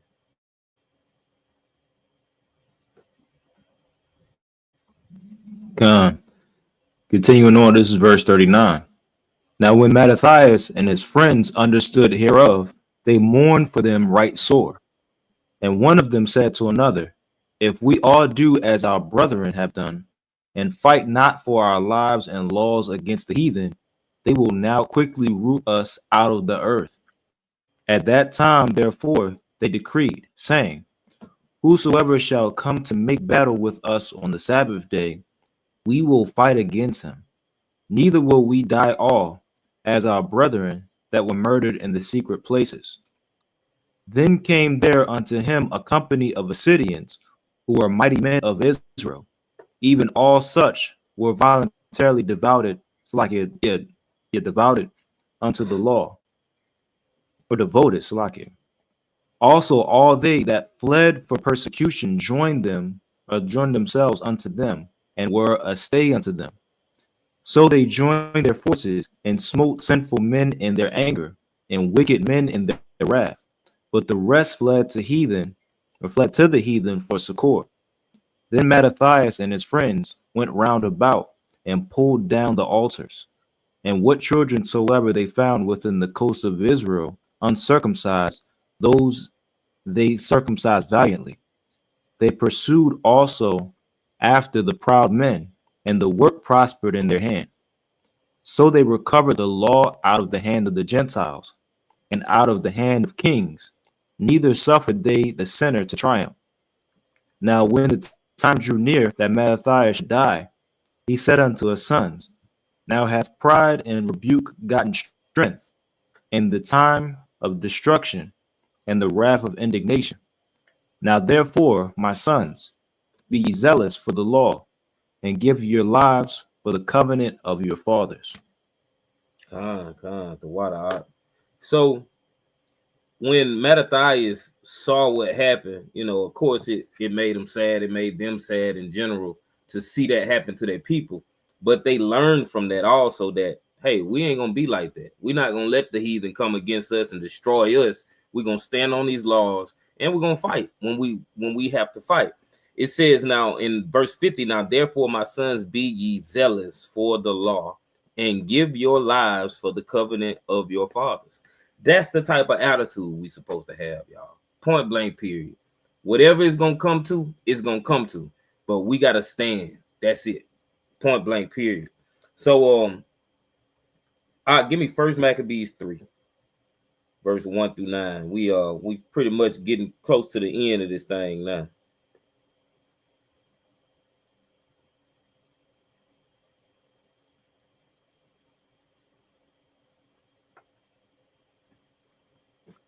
God. This is the book of First Maccabees, chapter 3, starting at verse 1. Then his son Judas, called Maccabeus, rose up in his stead, and all his brethren helped him, and so did all they that held with his father, and they fought with cheerfulness the battle of Israel. So he gat his people great honor, and put on a breastplate as a giant, and girt his warlike harness about him, and he made battles, protecting the host with his sword.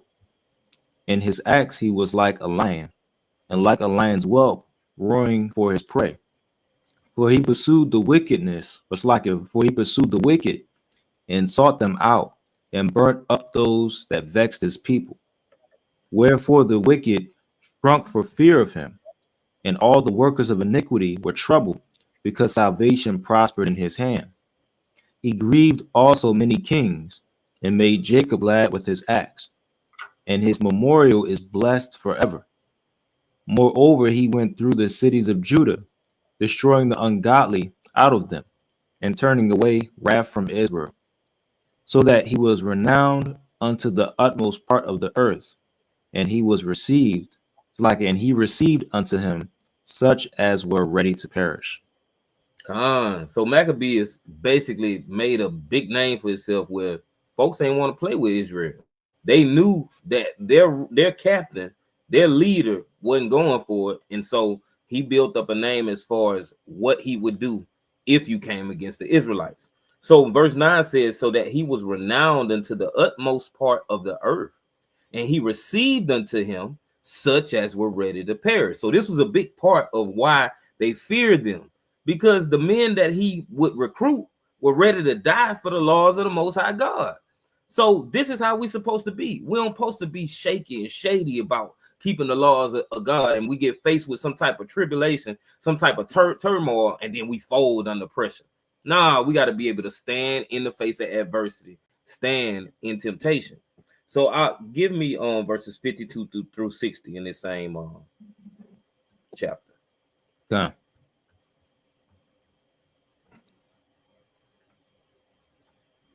It's the book of First Maccabees, chapter 3, and verse 52. And lo, the heathen are assembled together against us to destroy us. What things they imagine against us, thou knowest. How shall we be able to stand against them, except thou, O God, be our help? Then sounded they with trumpets, and cried with a loud voice. And after this Judas ordained captains over the people, even captains over thousands, and over hundreds, and over fifties, and over tens. But as for such as were building houses, or had betrothed wives, or were planting vineyards, or were fearful, those he commanded that they should return, every man to his own house, according to the law. So the camp removed, and pitched upon the south side of Emmaus. And Judah said, arm yourselves, and be valiant men, and see that ye be in readiness against the morning, that ye may fight with these nations that are assembled together against us to destroy us and our sanctuary. For it is better for us to die in battle than to behold the calamities of our people and our sanctuary. Nevertheless, as the will of God is in heaven, so let him do. So what we see is that Maccabees regardless. He followed the laws, even the laws of war. There were laws of war or laws of battle and rules according to the laws. Like when we look at the law, it tells you that these certain things that we find, if you have betrothed a wife, so you've just been newly married, or you're planting vineyards, this is verse 56. We're building a house, we're fearful, you scared. He commanded that they should return every man to his own house according to the law. So I want to grab Deuteronomy 20, and I'm going to read it, verses 1 through 9. And then I'm going to read 10 through 20 also.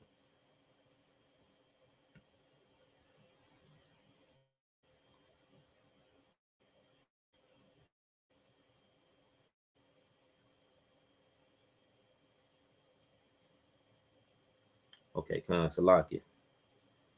All right, this is Deuteronomy 20, starting at verse 1. It's when thou goest out to battle against thine enemies and seest horses and chariots and a people more than thou, be not afraid of them. For the Lord thy God is thee, which brought thee up out of the land of Egypt. And it shall be when ye are come nigh to the battle, that the shall approach and speak unto the people, and shall say unto them, Hear, O Israel, ye approach this day into battle against your enemies. Let not your hearts faint, fear and do not tremble, neither be ye terrified because of them. So we weren't supposed to be afraid going into battle. This is faith, having that and trusting in the Most High. For the Lord God is he that with you to fight for you against your enemies, to save you. And the officers shall speak, and the officers shall speak to the people. Man is there that have built a new house and have not dedicated it. Let him go return to his house, lest he in battle and another man dedicate. And what man is he that have planted a vineyard and have not yet eaten of it? Let him also go and return into his house, lest he die in the battle and another man eat of it. And what man is there that have betrothed a wife and have not taken her? Let him go and return into his house, lest he die in the battle and another man take her. And the officers shall speak further unto the people, and they shall say, What man is there that is fearful and faint-hearted? Let him go and return into his house, lest his brethren heart faint as well as his heart. So the whole point that they're making with verse 8 is, if you got one that's scared, and then other people start looking at this person shaking and just in fear of what's about to come in this battle, they don't need that person around, because that's going to cause you to lose the battle. Because if you got one that lacks faith, it starts to rub off on the other soldiers that are around. So verse 9 says, And it shall be when the officers have made an end, Salaki, I'll scroll down just a little bit. That fear spread like a disease. It says, And it shall be when the officers have made an end of speaking unto the people, that they shall make captains of the armies to lead the people. When thou comest nigh unto a city to fight against it, then proclaim peace unto it. And I made a good point. Like, that fear will spread like a disease. We've seen it. Like, if you look at somebody and they start running, like anybody ever been at big gatherings, and somebody hears a sound, it sounds like a gunshot, but maybe it was a balloon, or maybe it was a cap gun, and then you see people start running. What's gonna happen? Everybody gonna run. Black folks gonna run and don't know what you're running for because somebody running. Like, you gotta be alert onto what's going on, because hey, I'm looking at this person and he's scared as I don't know what, and I don't even understand what he's scared about, but man, making me scared. But so let me read verses 11 on through 20. So it says, And it shall be if it make thee an answer of peace and open unto thee, then it shall be that all the people that is found therein shall be tributaries unto thee, and shall serve thee. And if it will make no peace with thee, but will make war against thee, thou shalt besiege it. And when the Lord thy God have delivered it into thine hands, thou shalt smite every male thereof with the edge of the sword, but the women and the little ones and the cattle and all that is in the city, even all the spoil thereof, shalt thou take unto thyself, and thou shalt eat the spoil of thine enemies, which the Lord thy God hath given thee. Thus shalt thou do unto all the cities which are very far off from thee, which are not of the cities of these nations, but of the cities of these people which the Lord thy God doth give thee for an inheritance. Thou shalt save alive nothing that breatheth, but thou shalt utterly destroy them, namely the Hittites and the Amorites, the Canaanites and the Perizzites, the Hivites and the Jebusites, as the Lord thy God have commanded thee. And now you got people that say that everybody's supposed to be saved, but the Most High ain't never dealt with people like that. He in the Israel, hey, you're gonna go in the war and kill these people. You can't spare them. And we know that you actually get in trouble, and Most High God to kill you for not doing as he commanded. He told you to destroy these people, destroy the things, and if you didn't, hey, it says that they teach you not to do after their abominations, which they have done unto their gods, so should ye sin against the Lord your God. When thou shalt besiege a city a long time and making war against it to take it, thou shalt not destroy the trees thereof by forcing an axe against them, for thou mayest eat of them, and thou shalt not cut them down, for the tree of the field is man's life, to employ them in the siege. And it's verse 19. That's the last verse. So no, is it verse 20? I think scroll down. I think it's a verse 20. Yeah, kind of. Only the trees which thou knowest that they be not trees for meat, thou shalt destroy and cut them down, and thou shalt build bulwarks against the city that maketh war with thee until it be subdued. And so there were different rules and regulations when it came to war. And Israelites at that point in time who were in the Maccabean period that were keeping the laws of God, they followed these laws when they built their army. I know you got a point. Yeah, Khan, just to double off what you were saying, it goes back to what is spoken about in 1 Corinthians, I believe chapter 14, verse 40, where let all things be done in decency and in order. Order has to take place, you know what I'm saying, as far as being able to keep the law, statutes, and commandments. Just like order has to take place as far as us as Israelites, even the Maccabees brothers joining together to go into battle to fight for our lives and our laws. There has to be order attached to it. You can't just do everything, you know what I'm saying, straight off the reaction of emotion. No, you got to pray. You know, it talks about literally in First Maccabees chapter 3, right, that they actually prayed. I want to say chapter 4, that they prayed, they fasted, right? Put sackcloth on, put ashes on their head before they actually went forth with their planning on how they were going to attack. But you got it, Ken. The water out. And I just got two more verses. Two more scriptures, y'all. So if y'all want to make a point in between there, y'all can. So I'll grab 2 Maccabees 2, verses 16 through 25.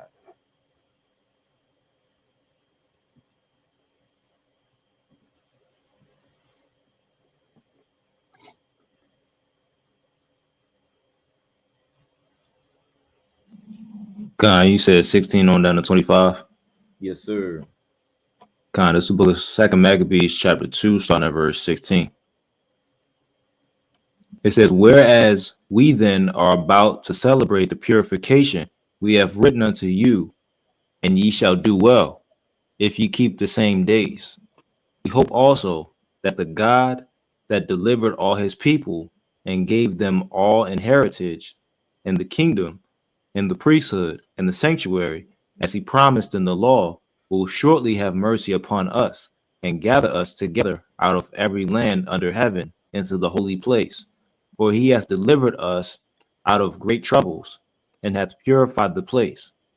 Now as concerning Judas Maccabeus and his brethren, and the purification of the great temple, and the dedication of the altar, and the wars against Antiochus Epiphanes, and Eupator his son, and the manifest signs that came from heaven unto those that behaved themselves manfully to their honor for Judaism, so that being but a few, they overcame the whole country and chased barbarous multitudes, and recovered again the temple renowned all the world over, and freed the city, and upheld the laws which were going down, the Lord being gracious unto them with all favor. All these things, I say, being declared by Jason of Cyrene in 5 books, we will essay to abridge in 1 volume. For considering the infinite number and the difficulty which they find that desire to look into the narrations of the story, for the variety of the matter, we have been careful that they that will read may have delight, and that they that are desirous to commit to memory might have ease, and that all into whose hands it comes might have profit. And so, of course, the Feast of Dedication, or what most people call Hanukkah, is not a high holy, but it is a day that we need to observe as Israelites. Look at the meaning. Look at the whole story behind it.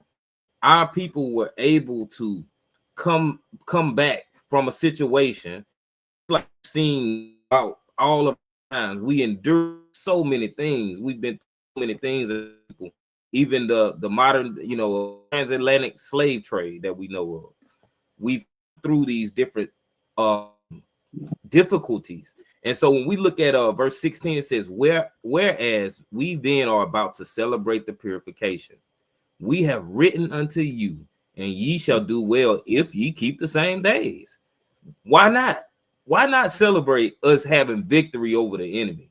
Especially if we looking to have victory over the enemy in this day and age when the Lord sends his son. It says, we hope also that the God that delivered all people and gave all the heritage and the kingdom and the sanctuary, as he promised in the law, will shortly have mercy upon us and gather us together out of every land under heaven into the holy place. We still hoping for the same thing, y'all. This is what we hoping for. So they had that same spirit on them, hoping that the Most High God was going to do it one day soon, deliver them out of their great trouble. It says, so for he have delivered us out of great troubles and have purified the place. Now, as concerning Judas Maccabees and his brethren, and the purification of the great temple, and the dedication of the altar, and the wars against Antiochus Epiphanes and Eupator his son, and the manifest signs that came from heaven unto those that behaved themselves manually to their honor for Judaism, so that being but few, they overcame the whole country and chased barbarous multitudes. You may seem as if it's just a few of us. It may seem as if most of the world wants to go against the Most High God's commandments, wants to go against the Most High's chosen people, and you may be right about that. But you should be encouraged by this story about the Feast of Dedication. So, as we read in verse 25, it says, we have been very careful. We have been careful that they that will read may have delight, and that they are desirous to commit to memory might have ease, and that all into whose hands it comes might have profit. It's definitely been a profit to me. It's definitely been a delight to me to read about these trials of our ancestors when they were in this Greek captivity. And if one of you brothers got any points, y'all can make it. I just got one more I wanted to bring out for the lesson. Can you go to First Maccabees chapter 4, verses 55 through 59? Because we have to make sure we are in the right spirit during Feast of Dedication. You understand? When you have nations of people that have gone through so much turmoil and then they're taken out of that turmoil, they're not trying to be surrounded by individuals who are party poopers. No, we got to turn up, you know what I'm saying, during Feast of Dedication. But you can read that, King. Then all the people fell upon their faces, worshiping and praising the God of heaven who had given them good success. And so they kept the dedication of the altar 8 days and offered burnt offerings with gladness and sacrificed the sacrifice of deliverance and praise. They decked also the forefront of the temple with crowns of gold and with shields, and the gates and the chambers they renewed and hanged doors upon them. Thus was there very great gladness among the people, for that the reproach of the heathen was put away. Moreover, Judas and his brethren with the whole congregation of Israel ordained that the days of the dedication of the altar should be kept in their season from year to year by the space of 8 days, from the 25th day of the month, Kaslu, with mirth and gladness. With mirth and gladness. And what you see with these heathens, they literally take all of our swag and take all of our traditions and they twist them up and profane them. This is why, you know what I'm saying, you got Christmas and things of that nature. No, we have our own fashions. We have our own traditions to where we're supposed to gather during the Feast of Dedication, Rejoice, be glad, worship, have a great time amongst your brethren for the simple fact that we can keep these laws, statutes, and commandments that our forefathers fight for our lives and our laws. And we want to be in mirth and gladness. We don't want to be around. We don't want to be moping around, right? Nobody wants to be around that type of person, you know what I'm saying, for Feast of Dedication. So as we continue in Feast of Dedication, Israel, let's monitor the type of spirit that we're in, right? You should be thankful, right? Thankful that the Most High woke you up another day to be able to actually keep these feast days, man. And I yield, King. All praise to the Most High. Fine, for sure. And I put a scripture in the chat. It's First Maccabees 3:19. For the victory of battle standeth not in the multitude of a host, but strength coming from heaven. That's a very wise scripture, because we got to understand that and understand that, hey, it ain't about how many people we can gather together with. Take pride and take joy in the Most High God allowing you to have brothers and sisters that are faithful to him, that love you and you love them, and stand on that until the time, it's fulfilled. So all praise to the Most High. So I got one more scripture, 2 Maccabees 10. Did we get 2 Maccabees 10? Was that what we just read? No, that it reads similar, I believe. 2 Maccabees 10, 1-8. This is gonna be my last scripture to close it out.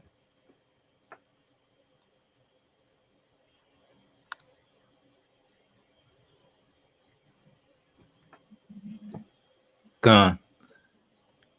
It's the book of 2 Maccabees, chapter 10, starting at verse 1. Now Maccabeus and his company, the Lord guiding them, recovered the temple and the city. But the altars which the heathen had built in the open street, and also the chapels, they pulled down. And having cleansed the temple, they made another altar, and striking stones, they took fire out of them, and offered a sacrifice after 2 years, and set forth incense and lights and showbread. When that was done, they fell flat down and besought the Lord that they might come no more into such troubles. But if they sinned any more against him, that he himself would chasten them with mercy, and that they might not be delivered unto the blasphemous and barbarous nations. Now upon the same day that the strangers profaned the temple, on the very same day it was cleansed again, even the 25th day of the same month, which is Caslu. And they kept the 8 days with gladness, as in the Feast of Tabernacles, remembering that not long after they had held the Feast of Tabernacles, when as they wandered in the mountains and dens like beasts. Therefore they bare branches and fair bows and palms also, and sang psalms unto him that had given them good success in cleansing his place. They ordained also by a common statute and decree that every year those days should be kept of the whole nation of the Jews. And this was the end of Antiochus, called Epiphanes. That was it. It's supposed to have been through 8. That's my fault, Salaki. Oh, Salaki. But yeah, so that verse is just to confirm that this is the way we need to be in the spirit of the Feast of Dedication, in the spirit of Hanukkah, and we're nearing the end of ours. But I know a lot of Israel is still their Feast of Dedication is gonna be next month. So this is just encouragement for those who haven't kept theirs yet, and whoever's coming to the close of your Feast of Dedication, continue to enjoy it with the right spirit. Allow the Most High to be exalted. Think on our future salvation to come. Think on the salvation that he has given to us in the past. And, all praise to the Most High for it. So all praise to the Most High at the water for my Ox Zamran coming on, joining us on the stream, and Aaron also. Genesis. God. But all praise to the Most High, man. Y'all brothers got any closing statements? No, just giving all praises, honor, and glory to the Most High, the water, you know what I'm saying, through the Spirit, man, for this beautiful lesson. Lord willing, you guys were edified. Make sure you guys subscribe, you know what I'm saying, to this YouTube channel to support our brother, you know what I'm saying, Hurt, and our brother, you know what I'm saying, Just Run. And also subscribe, you know what I'm saying, if you can, subscribe to the Genesis Israelite Seattle channel on YouTube and also the Zamran the Servant channel as well on YouTube. All praise to the Most High. For sure. All praise to the Most High. Gary, you got anything? Khan, yeah, I would just say excellent lesson through the spirit and power of the Most High. You know, you brothers brought it out. Mighty lesson. I love reading through the book of Maccabees, mighty accounts, and it's always a faith booster. So I don't have too much to add but that. And I yield back to y'all brothers in case y'all have anything else. Khan. That's all. I ain't got nothing. We can close it out with the closeout scripture. Khan. So we'll close it out with the book of Numbers, the 6th chapter, verse 24 on down. Yahweh bless thee and keep thee. Yahweh make his face shine upon thee and be gracious unto thee. Yahweh lift up his countenance upon thee and give thee peace. And they shall put my name upon the children of Israel, and I will bless them. And with that, I'll say shalom. Shalom. Family. I repented, I know the angels rejoice. I was living in wickedness and was sinning by choice. A lot of things in my past I don't like to speak on, but believe me, it was more than just hanging on street corners. Fixated on my flesh, cause my mindset was carnal. If it wasn't for his grace, man, I could have been a goner. I was facing 20.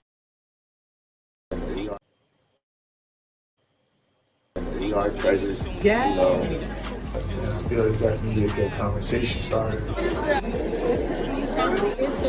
I think the message is beautiful. It's also biblical. The Bible speaks about children of Israel being called by the Most High as a treasured people or a special people. So I definitely think it's a beautiful message.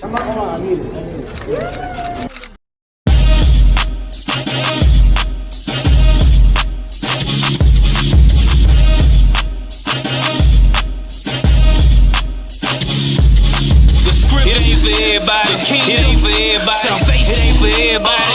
It ain't for everybody. It ain't for everybody. It ain't for everybody.